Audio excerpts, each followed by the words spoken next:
Amor proibido, religião diferente, criações diferentes, ex-namorada perreando, família contra. Pois é, tudo tem nessa série. Vem aqui pra gente conversar um pouquinho. Pois é, amigos, a segunda temporada de Ninguém Quer chegou, porque todo mundo quer, sim. E a gente vai falar sobre isso hoje. Lembrando que se inscreve no canal, deixa seu like, compartilha com seus amigos, né? A gente tá sempre pronto pra um bom bate-papo aqui, né? Vamos começar relembrando a primeira temporada, tá? Vamos começar lembrando que a Joanne, ela tem um podcast com a irmã e elas falam abertamente sobre os dates, sobre sexo, sobre uma coisa muito mais liberdade, né? Muito mais livre de falar, e ela vai para um jantar com os amigos e conhece o Noah, que ele é um rabino, né? Ele é da comunidade judeu, ele é um judeu, então ele tem toda uma criação em situações completamente diferentes da vida dela. E eles ali aleatoriamente começam a se relacionar. E aí a gente vai entrar nos pontos importantes da primeira temporada, depois a gente vai começar a citar os pontos importantes da segunda temporada. Na primeira temporada, o que é que atrai, né? Atrai o fato deles serem completamente diferentes um do outro. Ele tem uma criação completamente diferente. E o fato de que, para ela estar com ele num futuro relacionamento, casamento, até para namorar mesmo, para ser aceito pela sociedade ali, da família dele, da mãe, de todo mundo, ela precisa se converter, né? E quando eu digo preciso, é porque se eles tiverem filhos ou tiverem um casamento, eles precisam que os filhos e toda a vida seja baseada nessa religião, certo? Então, quando eu digo preciso, não quer dizer que ela tenha que se converter. Eu tô dizendo que os princípios para manter esse relacionamento teria supostamente isso. Aqui na primeira temporada, a gente vê uma coisa muito gostosa. Que a gente vê os flertes, o início do relacionamento, aquela coisinha gostosa de eu vou, você vai, eu só vou se você for. É muito gostosinho de assistir. E você fica torcendo por eles, porque tem uma ex-namorada que quer voltar, que ele não sente aquela química que ele sente com a Joanne. E a mãe dele atrapalha, porque a mãe dele quer uma nora que seja dentro dos costumes e padrões, igual já tem uma que funciona, e depois a gente vai falar sobre isso. Tem um irmão que já casou, que já segue esses padrões. Então, assim, ela tem todo um rolê ali que você cria uma tensão, né? Tem a irmã dela que faz o podcast junto com ela e teoricamente funciona enquanto você é solteiro, né? E a irmã fica com aquela coisa do tipo, ai, tomara que esse relacionamento acabe logo pra você voltar a ser quem você é. Porque quando você tá solteira com suas amigas, é ótimo você sair, você falar sobre besteira. Quando você tá num relacionamento, não que você vá deixar de viver sua vida, obviamente, mas vão ter certos costumes que você não vai poder mais ter, assim, no fato de você estar expondo sua vida sexual num podcast, né? Senão eu não vou chegar num podcast e falar de coisas que meu namorado talvez não goste. Então, fica esse critério. E a irmã, por um certo tempo, fica com ciúme dessa situação. Por quê? Porque ela tinha a irmã ali e os dates não iam pra frente e elas tinham aquele momento em comum pra elas, pra se comunicarem, né? Pra ter aquele momentinho de família. Então, a primeira temporada toda se baseia nessa questão das pessoas tentando mostrar pro Noah que ele não tem que ficar com a Joanne, porque eles têm vidas e culturas completamente diferentes. Então, é sempre mostrando ali, mas ao mesmo tempo também mostrando que a química, que o amor que eles sentem um pelo outro também é muito grande, né? Eles têm uma atração e têm um amor muito grande um pelo outro. Então, ao longo das temporadas, você vai ver que eles vão ter várias idas e vindas, mas eles sempre vão voltar um pro outro porque o amor sempre vai falar mais alto. E a primeira temporada termina pra você que não gosta de spoiler, mas aí vou dar só um negócio. Pra quem já assistiu, a gente tá só, né? Essa primeira temporada termina com ele recebendo, né, uma proposta de emprego para se tornar o rabino lá de toda a comunidade dele ali, daquela situação. E ele aceita. Só que o problema é que para se tornar um grande rabino, ele precisa ter um relacionamento estável também com uma mulher que seja da comunidade judia ali, né? Então fica toda essa situação, esse climão. E a ex-namorada dele, pra terminar de lascar, vai lá e fala pra ela que ela vai precisar abrir mão de muitas coisas para estar naquele relacionamento, porque ele não é uma pessoa comum, ele é um judeu. E além de judeu, ele é o rabino, que é tipo a pessoa do topo de toda a sociedade deles ali. E aquilo ali, gente, cria um império romano na cabeça dela. Alugou um triplex que ela termina com ele e vai embora. Só que aí no final da temporada, né, como uma boa temporada gostosa pra prender a gente, ele diz que tanto faz o que ela é, quem ela é, do que ela gosta, e eles terminam juntos. Mas tem algum problema acontecer isso? Não tem problema nenhum. A gente vai puxar o gancho agora pra segunda temporada, onde eu já vou começar a alfinetar algumas coisas que eu vi. No primeiro episódio da segunda temporada, a gente já tem um tapa na cara do quão é difícil manter um relacionamento com uma pessoa que tem uma vida. Eu não vou nem falar religião, eu vou falar de uma vida total diferente da sua. Porque é o que a Joanne e o Noah têm. Eles têm raízes e complexidades completamente diferentes um do outro. E é impossível você estar falando que não é verdade. No primeiro episódio, ele não é escolhido por ser para ser o rabino daquela sociedade, porque todo mundo sabe que ele tem um relacionamento com uma pessoa que não faz parte da comunidade. Então o rabino anterior a ele explica que como que ele vai dar um exemplo para uma sociedade se ele próprio não segue aquele exemplo. Ah, mas eu sou apaixonado pela Joanna, a Joanna é uma boa pessoa.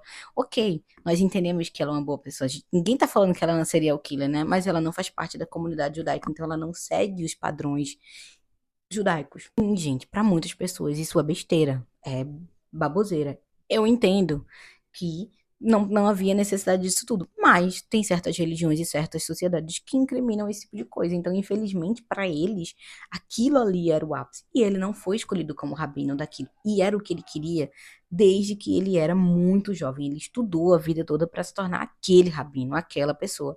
Então, isso já dá uma rachadura no relacionamento do tipo, cara, eu abri mão, nem abri mão, ele perdeu mesmo uma grande oportunidade da vida dele por estar em um relacionamento que, ok, tem muito, muito amor, mas será mesmo? Ao longo da segunda temporada vai aprofundando as diferenças existenciais e sociais dele, né? Deles, do tipo dela ter padrões diferentes, dela não comemorar aniversários e festas e esse tipo de coisa. A família dela é completamente desconstruída, os pais são separados, o pai dela é homossexual, a mãe namora outras pessoas. Não tem nada de errado nisso, tá, gente? Só tô exemplificando os padrões diferentes de cada um. E ele tem uma família extremamente tradicional, que segue muito padrão, que segue muito tudo que a religião impõe, o que isso também não significa que seja sinônimo de felicidade, até porque a gente vai entrar já no padrão na história do irmão e da cunhada, e a gente vai falar sobre isso. Mas tô falando que existem raízes diferentes entre eles e que a segunda temporada mostra cada vez mais que vai ficando mais profundo essas diferenças. E aí, ela tá gravando um podcast e o relacionamento dela com a irmã tá cada vez mais distante por conta desse relacionamento, porque a irmã tem um pouco de ciúme dela estar num relacionamento bom. Porque sim, é um relacionamento bom, gente. Eles se amam, eles se respeitam, eles não ofendem. O fato deles serem diferentes não quer dizer que eles precisam se odiar ou que o relacionamento é tóxico. Não, eles são diferentes por culturas, por religião. Mas o amor que eles sentem um pelo outro é muito grande, né? E a irmã dela meio que bate na tecla de que eles não têm que ficar junto, porque é um relacionamento que ao longo prazo vai desgastar. E a gente vê que em alguns momentos vai. E sim, em um desses podcasts aí depois, elas acabam discutindo sobre a vida delas, porque a irmã tá namorando o terapeuta. Porque a irmã quer muito um relacionamento pra se sentir bem, porque a Joanne tá namorando, todo mundo tá namorando, e ela também quer um relacionamento pra se sentir segura, pra se sentir amada. Que é um daqueles colapsos que a maioria das pessoas que passam dos 30 e depois vão começar a ter, né? Que é a síndrome de se sentir muito sozinha, de ver que todo mundo tá em relacionamentos e você não tá em relacionamentos. Mas você já parou pra pensar se essas pessoas que estão em relacionamentos estão felizes? A ânsia em si para ter um relacionamento ou para mostrar que você está num relacionamento esconde um grande vazio ali que você nem sabe que você tem. Ah, mas eu preciso estar num relacionamento, eu preciso postar para as pessoas. Precisa mesmo, amiga. Vamos fazer uma terapia. Enfim, ela acaba se distanciando da irmã, da família, de todo mundo, e ele fica começando a ver outros lados dela que ele não conheciam, como por exemplo, uma coisa que eu achei muito engraçada é que ele vai fazer uma entrevista de trabalho para uma outra comunidade, né, que também faz parte da comunidade judia, mas ele vai fazer para uma coisa mais liberal. E ele vai fazer uma entrevista para um outro rolê lá. E ele pede pra ficar uma noite só, sozinho em casa. Não dormir essa noite com ela porque ele precisa se concentrar, ele vai estudar para as coisas dele lá, porque ele vai apresentar isso no outro dia. E ela simplesmente surta porque ele pediu uma noite off, só uma noite dele, pra ele ficar lendo, escrevendo, whatever, o que que ele fosse fazer. E ela fica em casa, vai na casa da irmã e começa a falar um monte de coisas que ele não gosta mais dela, que ele tá se sentindo inseguro, que ele não gosta mais de tudo isso, porque ele pediu uma noite livre. E ele só pediu uma noite livre. E assim, eu não tô julgando não, gente, porque eu acho que quando você tá em um relacionamento e tal, mas poxa, você já tem 30 e poucos anos e você surtar com esse tipo de coisa. Aí eu fico vendo as red flags dos casais, assim, eu acho muito. Enfim, a gente vai vendo que quanto mais tempo você fica e quanto mais relacionamentos você tem, isso não significa que você criou maturidade, porque a Joanne, ela mostra que várias vezes ela é extremamente imatura e insegura. Vários comportamentos que ela tem em relação ao Noah, tinha momentos assim que eu dizia assim, meu Deus, o que que essa mulher tá fazendo?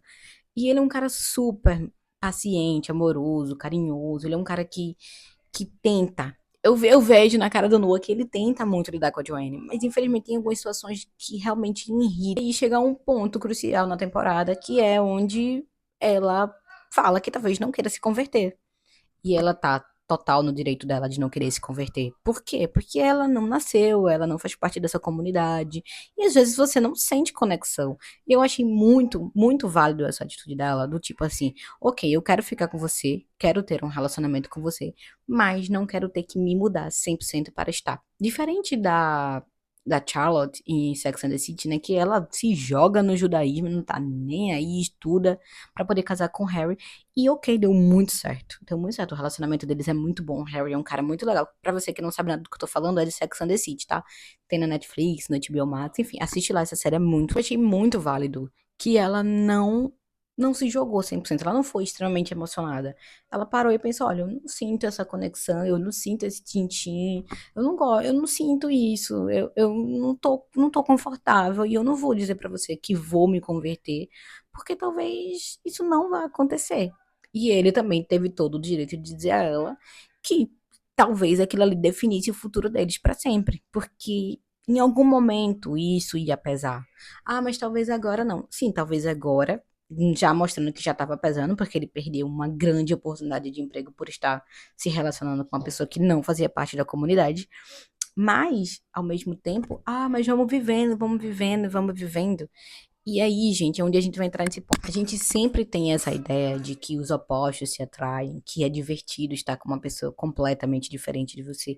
Ai, mas eu adoro pessoas completamente diferentes. No início, isso é muito divertido, isso é muito atrativo, que foi basicamente o que a primeira temporada mostra, né? Que o início, o divertido é o desconhecido, eles terem diferenças, é o proibido. Nossa, ele é um rabino e eu não posso estar. O atrativo ali, o que mantém a situação gostosa é o fato deles não poderem ir além. E em algum momento aquilo ali vai dar merda. A gente só não sabe o tamanho da merda. Só que o que acontece? Ao longo do tempo, essas diferenças, que sim, no iníciozinho eram red flags, eram pequenas coisas, pequenas pedrinhas no caminho. Quando a gente junta todas essas pedrinhas, elas se tornam muralhas. Então, em algum momento, essas diferenças vão sim fazer a diferença. E, infelizmente, é redundante falar isso, mas infelizmente em algum momento isso vai dar um boom e a gente vai precisar falar sobre isso, né? Quando ela é despejada, porque ela fala no podcast que vomitou na piscina do proprietário lá e ela é botada pra fora, ela acha que ele vai chamar ela pra morar junto com ele. Só que ele não chama. E isso gera um atrito entre eles, porque ela queria já morar junto, ela já queria dar esse passo, mas ele diz que não está pronto pra morar junto, porque ele quer morar junto da pessoa com quem ele vai casar, de uma pessoa com quem ele vai partilhar a vida toda dele. Ele tá errado? Ele não tá errado. Mas o problema é, cara, vocês estão num relacionamento. Vocês têm que entrar num consenso de alguma coisa aí pra não dar errado. E em algum momento ali ele deixa claro que ele não vai querer aprofundar ou levar mais pra frente essa relação, porque ela também não quer pensar em levar mais pra frente. O fato dela não se converter, não que seja obrigação dela, pesa na decisão dele de morar junto ou não. Por quê? Porque infelizmente, depende do outro. Para ele chamar ela para morar junto, ela precisa se converter. Porque como ele vai passar a vida toda com uma pessoa que também não faz parte da religião dele, sendo que isso também faz parte do trabalho dele. Vocês estão entendendo? Então, assim, a ideia é muito legal de você entender que a primeira temporada explora o início do relacionamento, o gostoso de estar com uma pessoa completamente diferente, e já a segunda temporada já mostra as burocracias de estar com alguém completamente diferente. Porque sim, existem burocracias. É a mesma coisa de eu namorar uma pessoa indígena. Ele vai ter culturas e situações completamente diferentes de mim, que nasci numa sociedade, numa coisa cristã, tipo, eu sou católica, então eu tive costumes que ele vai achar completamente bizarro. Por exemplo, ele vai entrar na casa da minha mãe e vai ver um santo lá e ele vai dizer, what the fuck? Que é isso aí? E eu vou entrar numa tribo dele e vou ver as crianças tendo, sei lá, cílios arrancados, ou pintando o rosto, coisas que eu vou achar muito estranho. Mas isso não quer dizer que ninguém tá errado, quer dizer que nós temos culturas diferentes e fomos criadas em situações diferentes. Sim, é muito bonito a gente romantizar. Ah, eu queria namorar uma pessoa completamente diferente de mim. Mas na prática, no dia a dia, isso é extremamente burocrático. Principalmente em religião, principalmente em modos de viver que são. É difícil, gente. É difícil. Em paralelo, nós temos o casal secundário, que eu não sei se eu posso chamar de casal secundário, mas temos o irmão dele e a cunhada, né? A Esther e o Sasha. Que são casados há muitos anos, porque eles tiveram um rolê ali e ela acabou engravidando. E só que o que acontece? É o que acontece em muitos casais que a gente conhece. Inclusive, conheço alguns próximos a mim. E aí o que acontece? Eles casaram por conta da gravidez e foram levando isso com a vida. Tipo, ah, a gente vai ter um filho agora e a gente vai ter que viver e tal. Eles nunca pararam pra se conhecer. Eles até gostavam ou achavam que gostavam daquela situação, né? E nessa segunda temporada, com a Joanne e com várias outras coisas que vêm acontecendo, a mãe do Noah, né, que é também a mãe do Sasha, fala pra eles terem mais um filho, porque o casamento vai prender, vai manter mais o amor ali e tal. E ela percebe que ela não quer ter mais um filho com ele, porque na verdade ela nem quer estar mais ali. Na verdade, ela nem sabe o que é ser solteira, ela não sabe o que é ser feliz, ela não sabe o que é viver sozinha. Ela nunca viveu nenhuma dessas experiências porque ela casou muito cedo. E não quer dizer que ele seja um cara ruim ou que ele seja um cara que trata ela mal, de jeito nenhum. O problema não tá nele. Ela fala, tem uma fala que ela diz assim, que o problema não tá nele, ele é um cara legal, o problema tá que ela não tá feliz vivendo esse tipo de coisa. E eu achei muito interessante, porque isso também mostra que a gente pode escolher. A gente pode escolher o que você quiser da sua vida a qualquer momento. O fato dela ter falado isso, eu achei maravilhoso e extremamente corajoso dela falar pra ele, o problema não tá nisso que a gente tá fazendo, o problema é que eu não tô mais feliz vivendo isso. Eu quero viajar, eu quero viver outras coisas, eu quero ser feliz. Eu não tô feliz nisso, sabe? Eu achei maravilhoso isso, essa virada de chave. Eu achei muito legal o quão maduro ele foi de entender, porque elas assim, eu nem sei o que como eu falei isso, ele fala, eu também não sei, porque nem eles sabem, de fato, o que eles estão fazendo ali, né? Muitas vezes a sociedade, a religião impõe certas coisas e tem gente que é feliz. Tem gente que é feliz, tem gente que é conformada e tem gente que não é. Então eu achei muito legal ter levantado isso na segunda temporada, porque a gente vive uma epidemia de casamentos e uma epidemia de relacionamentos também acabando. Mas não é culpa necessariamente do casamento, não é culpa de nada. Às vezes são padrões e coisas que a gente coloca pra gente mesmo. Escolhas que a gente não faz quando a gente é jovem, quando a gente é mais velho, e a gente vai levando com a barriga, e quando vê, você já tem muitos anos ali com toda aquela bagagem nas costas e você não tem coragem de sair mais. Você não tem mais coragem de abandonar o barco, sabe? Então, sim, voltando pra Noah e pra Joanne, eu acho que essa segunda temporada foi maravilhosa. Eu gostei muito, teve momentos muito divertidos. É uma série leve, é uma série que tem 26, 30 minutos, então é muito gostosa de assistir. Eu terminei, eu acho que um dia, porque eu tive que fazer outras coisas e não consegui terminar. Mas é muito gostosa. É muito legal para vocês entenderem também esse balanço todo, né? Do que é bom, do que não é ruim. E às vezes o fato da pessoa ser a sua alma gêmea, feito o Noah fala pra Joanne, ah, mas você é minha alma gêmea. Isso não quer dizer que eles necessariamente têm que permanecer juntos. Às vezes você vai ter uma química maravilhosa com aquela pessoa, vocês vão se amar muito, mas em determinado momento os caminhos vão precisar ser separados. Não que seja o caso da Joanne e do Noah, mas eu acredito que em algum momento ali esse casal não vai pra frente. Isso é uma opinião minha, pessoal. Eu acho que só se os roteiristas forem muito, muito confiantes e bem-humorados, mas eu acredito que esse é um relacionamento que já tem data, tem prazo de validade. Bom, gente, esse foi o vídeo dessa semana. Se inscreve no canal, deixa nos comentários, compartilha com seus amigos. Fala se você também gostou, se gostou mais da primeira temporada, se gostou mais da segunda. Eu gostei mais da primeira, mas a segunda temporada é gostosa pra gente entender que nem todo relacionamento é flor, que nem tudo é flor, né? Na verdade, nem tudo nessa vida é um morango. Então é isso, um beijo pra vocês e até o próximo vídeo.